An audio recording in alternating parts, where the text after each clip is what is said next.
और बढ़ते आगे, भगवा धारण कर ड्रामा करने वाले पप्पू यादव पर संत आक्रोशित है। बड़ी अपडेट आपको बता रहे हैं। साधु वेश में संसद के बाहर बैठने पर संतों में नाराजगी जताई गई है। मथुरा के संतों ने कांग्रेस सांसद पप्पू यादव पर सवाल उठाए हैं। तीखी बयानबाजी हुई है।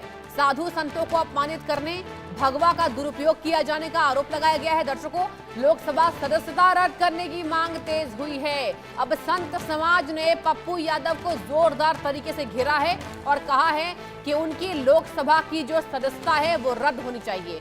मथुरा के साधु संतों में गहरा आक्रोश देखने को मिल रहा है। संत समाज का दर्शकों ये कहना है कि धार्मिक वेशभूषा किसी राजनीतिक प्रदर्शन का माध्यम नहीं बनना चाहिए।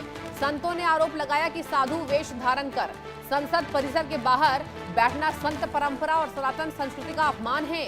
इस मामले में लोकसभा अध्यक्ष से संज्ञान लेने की मांग करते हुए संतों ने पप्पू यादव की संसद सदस्यता रद्द करने की मांग तेज कर दी है। इसी मुद्दे को लेकर संत समाज में नाराजगी लगातार बढ़ती नजर आ रही है। तो देखिए, पप्पू यादव की भी मुश्किलें कम होने का नाम नहीं ले रही हैं।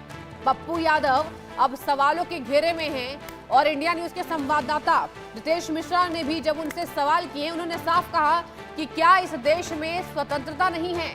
अगर पक्ष को किसी बात से दिक्कत है तो वो सामने आकर बताए।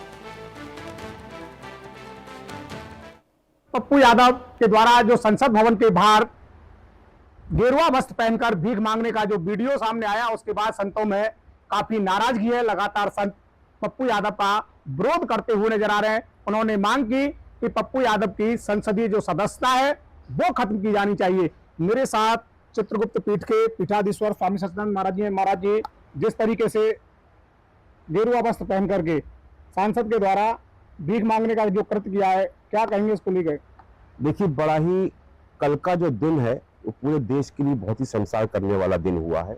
एक ऐसा व्यक्ति जो आज माननीय सांसद तो बना हुआ है, उसके ऊपर खुद कितने अनगिनत लूट, हत्या के प्रयास, बलात्कार जैसे जघन्य अपराधों में उसमें मुकदमे दर्ज थे। ऐसा व्यक्ति आता है और संत भेष धारण करके संसद भवन की गरिमा को गिराने का प्रयास करता है। ये कोई छोटा मोटा कत्ल नहीं हुआ है, केवल सनातन का ही इसमें अपमान नहीं हुआ है, केवल संतों का अपमान नहीं हुआ है, केवल धर्म का अपमान नहीं हुआ है। ये सबसे बड़े संविधान की संसद, उस पीठ का अपमान हुआ है जिससे पूरे ही विश्व के अंदर भारत की छवि को धूमिल करने का प्रयास किया गया है। हमारी सबकी एक ही मांग है, पप्पू यादव को स्पीकर तत्काल लोकसभा के उसकी सदस्यता को समाप्त करें और जितने भी सांसद इसमें सम्मिलित थे इस कृत्य में, उन सबको निलंबित किया जाए, सबको दंडित किया जाए। और अगर ऐसा नहीं होगा तो इस बार बहुत बड़ा हो गया, अब बर्दाश्त से बाहर है, ऐसा कुछ होगा जो पूरी दुनिया देखेगी। तो जिस तरीके से पप्पू यादव का जो कृत्य सामने आया, इसको लेकर सनातनी में काफी आक्रोश है। देखिए, सभी साधु संत भगवान, सभी सनातन हिंदू इस कार्य से बहुत ही दुखी हैं, क्योंकि पप्पू यादव ने जो संत बनकर जो साधु संतों का अपमान किया है, जो नाटक किया है, उससे हमारी जो आस्था है, जो हमारी भावना, वो बहुत आहत हुई है। हम तो आपके चैनल के माध्यम से कहना चाहते हैं कि पप्पू यादव को तुरंत निलंबित किया जाए। उसमें जितने भी उसके साथी थे उन सबकी लिस्ट बनाई जाए, सबको संसद से बाहर का रास्ता दिखाया जाए।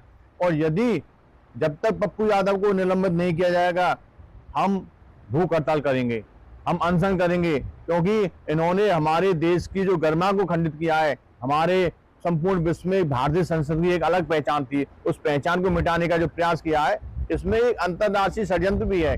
क्योंकि जिस प्रकार से ये लोग आंदोलन कराते हैं, जिस प्रकार से संसद को घेरने का प्रयास करते हैं, उस सब में इनका हाथ होता है। और इसकी जो फंडिंग होती है वो विदेशों से होती है, क्योंकि इसका पूरा जितना भी हमारे भारतीय संसद को, सनातन हिंदुओं को बदनाम करने का जो प्रयास किया जा रहा है, इसमें कुछ मुस्लिम संगठन भी शामिल हो सकते हैं। जब तक इस पूरे प्रकरण की जांच नहीं होगी, ये लोग निलंबित नहीं होंगे, तब तक इसी प्रकार अन्य लोगों की भी हिम्मत जुटेगी, वो भी इसी प्रकार संसद को बदनाम करने का प्रयास करेंगे। महाराज जी, पप्पू यादव कह रहे हैं कि इसमें गलत क्या किया है? चंदा चोरी का जो मामला चल रहा था, चंदा चोरों ने चंदा चोर किया, उसका मामला उठा रहे हैं हम तो। देखिए, चंदा चोरी का मामला बहुत पहले खत्म हो चुका है। जो दोषी थे उन सबको जेल भेजा चुका है। इसका कार्य सरकार का करने का है, कानून का करने का है। कानून और सरकार पूर्ण रूप से अपना कार्य कर रही है, इसमें कोई संदेह नहीं होना चाहिए। लेकिन राजनीतिक अखाड़ा बनाना ये बहुत ही घृणित करते हैं। एक राजनीतिक नेता कहता है कि धर्माचार्यों को राजनीति के उसमें दखल नहीं देना चाहिए। तो आज धर्म की बात है, इन राजनीतिक लोगों को इस प्रकार कृत्य करने चाहिए क्या? इन्होंने जो कृत्य किया है, पप्पू यादव ने एक सोची समझी रणनीति के तहत सनातन पर प्रहार किया है, संतों को अपमानित करने का प्रयास किया है। और इस समय कांवड़ यात्रा चल रही, पूरे ही देश के अंदर करोड़ों कांवड़िए सड़कों पर हैं। कहीं उनका ये बहुत बड़ा षड्यंत्र था किस प्रकार से गृह युद्ध कराया जाए। अभी ये लोग एक कार्य करके चुके, युवाओं को भड़काकर संसद का घेराव, प्रधानमंत्री घर का घेराव करा, उसमें ये असफल हो गए। तो इन्होंने नया प्लान तैयार किया कि किसी तरीके से षड्यंत्र रचा जाए और भारत के अंदर ऐसा विद्रोह पैदा कर दिया जाए कि ये कांवड़ यात्री गुस्से में कुछ करें, ताकि क्रिया के प्रति प्रतिक्रिया हो और कोई ऐसा हो जो ग्रह स्थिति, जो है गृह युद्ध जैसी स्थिति पैदा हो जाए। ये गृह युद्ध कराना चाहते हैं, ये जानबूझकर षड्यंत्र रच रहे हैं, ये बड़ा करते हैं, ये आतंकवादी से भी ज्यादा खतरनाक इन्होंने कार्य किया है। इसलिए इस पर कड़ा निर्णय होना चाहिए। और अगर नहीं कर पाएगी संसद, नहीं कर पाएंगे संसद के स्पीकर, तो साधु संत भी शांत बैठने वाले नहीं। बिल्कुल, साधु संत भी शांत बैठने वाले नहीं है। जिस तरीके से पप्पू यादव ने कृत्य किया, क्या कहेंगे इसको? देखिए, इस पे सीधा सीधा समझ में आ रहा है कि इन्होंने सीधा सीधा सनातन धर्म को टारगेट किया है। और हम तो संसद से या बीजेपी सरकार से, अपने प्रधानमंत्री जी से हम निवेदन करते हैं कि जल्दी से जल्दी इनको निलंबित किया जाए। लेकिन लगातार सनातन को टारगेट करते हुए जा रहा है वो, खासकर विपक्ष के लोग।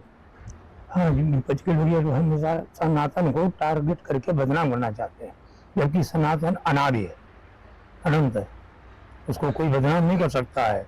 और जो इन्होंने किया है, इसके खिलाफ स्पीकर को उचित कार्रवाई करनी चाहिए। अगर नहीं करते हैं तो सभी सनातन लोग प्रेमियों का ये लक्ष्य होना चाहिए कि इनको अपने स्तर से दंड दें।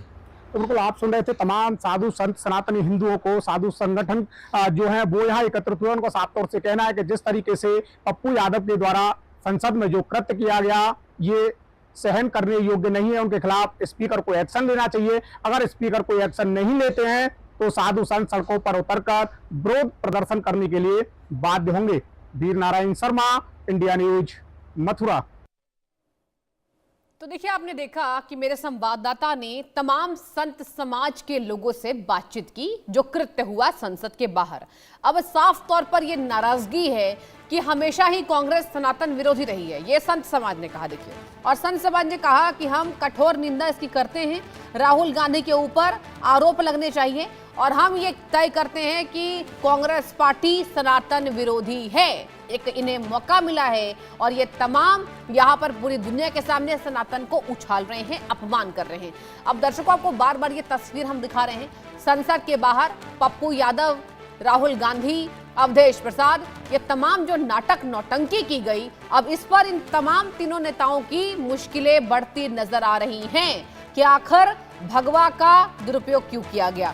आखिर जिस तरीके से अयोध्या को लेकर, देखिए चंदा चोरी को लेकर जो प्रकरण था, उस पर नाटक नौटंकी चल रहा था और उस पर ही अब संत समाज में नाराजगी है। संत समाज ने यह आक्रोश अपना व्यक्त किया है, ये क्रोध बताया है कि राहुल गांधी ने एक बार फिर से ये प्रूफ कर दिया, हमें कभी भी कांग्रेस पर भरोसा नहीं करना चाहिए। कांग्रेस को जब मौका मिलेगा देश का अपमान, सनातन का अपमान करती है पार्टी नजर आएगी, जो कि इसका पुराना इतिहास है। अब संत समाज ने यह भी कहा कि राम मंदिर तो ये नहीं जाएंगे कभी, भगवान श्री राम के चरणों में अरदास नहीं करेंगे, पूजा पाठ नहीं करेंगे, लेकिन राम जी का अपमान जरूर करेंगे। आपको एक बार मैं याद दिला दूं कि पप्पू यादव ने ये नाटक नौटंकी की और राहुल गांधी उसमें शामिल थे। अब मुश्किलें दर्शकों बढ़ती हुई साफ तौर पर नजर आ रही है। चढ़ावा चोरी पर शोर, और अब जो संत समाज के लोग हैं वो कह रहे हैं वक्फ पर चुप क्यों रहते राहुल गांधी, ये भी तो जवाब दें।